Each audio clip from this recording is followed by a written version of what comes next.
Hey friends, if you encounter net ERR CERT authority invalid error on Chrome, then please watch this video. I will guide you through the process.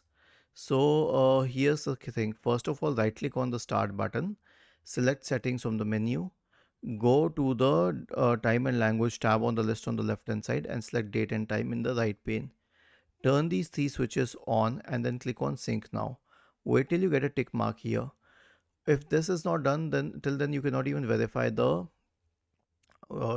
certificate, so it has to be done. Then search for Chrome or whatever browser you're getting the error on. It is common for all Chromium based browsers. Click on these three dots at the top right corner, select help and click on about Chrome. Now this will update Chrome to the latest version and it should solve the problem. If this doesn't solve the problem, then check the server status of that website. Let's assume that you were using the Roblox website, so search for Roblox server status as an example and check if its status is up or down.